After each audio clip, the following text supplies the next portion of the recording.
बहुत खुशी की बात है कि आज तीसरी बार ये रिकॉर्ड हो गया।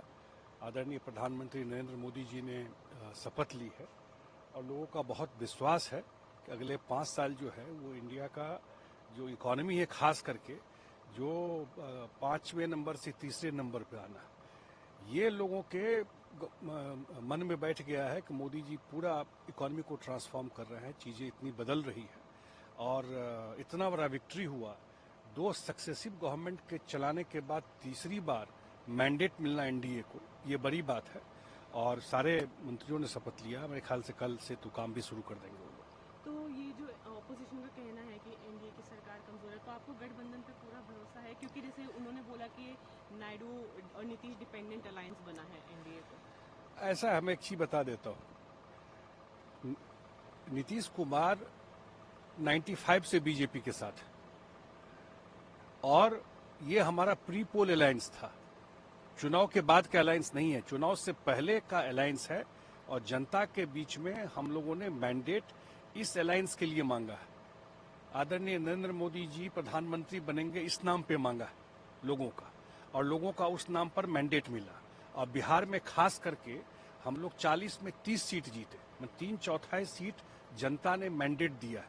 तो पूरा डिपेंडेबल अलाय है और सब लोग इकट्ठे होकर के जो हमारे मुख्यमंत्री जी ने बात रखी सेंट्रल हॉल में, और उन्होंने कहा कि पूरी तरह हम लोग आपके साथ हैं, कोई कंडीशन नहीं, किसी तरह की बात नहीं, और बिल्कुल 5 साल सरकार बहुत बढ़िया ढंग से चलेगी। जो ये केसी त्यागी का कमेंट था कि नीतीश जी को पीएम का ऑफर मिला है, इस पे कुछ कहना है? देखिए, मैं एक चीज बता देता हूँ, ये हम लोगों के जानकारी में नहीं है और न ही नीतीश जी के जानकारी में ऐसी कोई बात है, न हमारे पार्टी के जानकारी में ये कोई बात है। अब उनको कहाँ से क्या जानकारी मिली, ये बात वही बता सकता है, लेकिन हम लोग के नॉलेज में ऐसी कोई बात नहीं है और हम लोग पूरी तरीके से एनडीए के साथ हैं और नरेंद्र मोदी जी प्रधानमंत्री का ये जो काल है 5 साल, हाँ, वो बढ़िया से पूरा हो। हमारे मुख्यमंत्री तो 29 तक की बात कर रहे थे उस दिन भाषण में, इसलिए कहीं कोई समस्या नहीं। Thank you sir.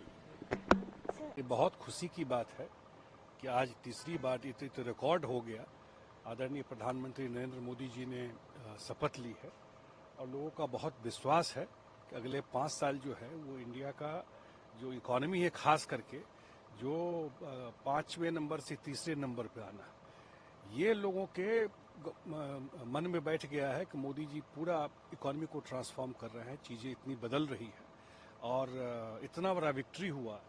2 successive government के चलाने के बाद तीसरी बार मैंडेट मिलना एनडीए को, ये बड़ी बात है और सारे मंत्रियों ने शपथ लिया। मेरे ख्याल से कल से तो काम भी शुरू कर देंगे वो लोग। तो ये जो ऑपोजिशन का कहना है कि एनडीए की सरकार कमजोर है, तो आपको गठबंधन पर पूरा भरोसा है? क्योंकि जैसे उन्होंने बोला कि नायडू और नीतीश डिपेंडेंट अलायंस बना है एनडीए को। ऐसा हमें एक चीज बता देता हूँ, नीतीश कुमार 95 से बीजेपी के साथ है और ये हमारा प्री पोल अलायंस था, चुनाव के बाद का अलायंस नहीं है, चुनाव से पहले का अलायंस है और जनता के बीच में हम लोगों ने मैंडेट इस अलायंस के लिए मांगा है। आदरणीय नरेंद्र मोदी जी प्रधानमंत्री बनेंगे इस नाम पे मांगा है लोगों का, और लोगों का उस नाम पर मैंडेट मिला। और बिहार में खास करके हम लोग 40 में 30 सीट जीते, 3/4 सीट जनता ने मैंडेट दिया है। तो पूरा डिपेंडेबल अलाय है और सब लोग इकट्ठे होकर के जो हमारे मुख्यमंत्री जी ने बात रखी सेंट्रल हॉल में, और उन्होंने कहा कि पूरी तरह हम लोग आपके साथ हैं, कोई कंडीशन नहीं, किसी तरह की बात नहीं, और बिल्कुल 5 साल सरकार बहुत बढ़िया ढंग से चलेगी। जो ये केसी त्यागी का कमेंट था कि नीतीश जी को पीएम का ऑफर मिला है, इस पे कुछ कहना है? देखिए, मैं एक चीज बता देता हूँ, ये हम लोगों के जानकारी में नहीं है और न ही नीतीश जी के जानकारी में ऐसी कोई बात है, न हमारे पार्टी के जानकारी में ये कोई बात है। अब उनको कहाँ से क्या जानकारी मिली, ये बात वही बता सकता है, लेकिन हम लोग के नॉलेज में ऐसी कोई बात नहीं है और हम लोग पूरी तरीके से एनडीए के साथ हैं और नरेंद्र मोदी जी प्रधानमंत्री का ये जो काल है 5 साल, हाँ, वो बढ़िया से पूरा हो। हमारे मुख्यमंत्री तो 29 तक की बात कर रहे थे उस दिन भाषण में, इसलिए कहीं कोई समस्या नहीं। Thank you sir.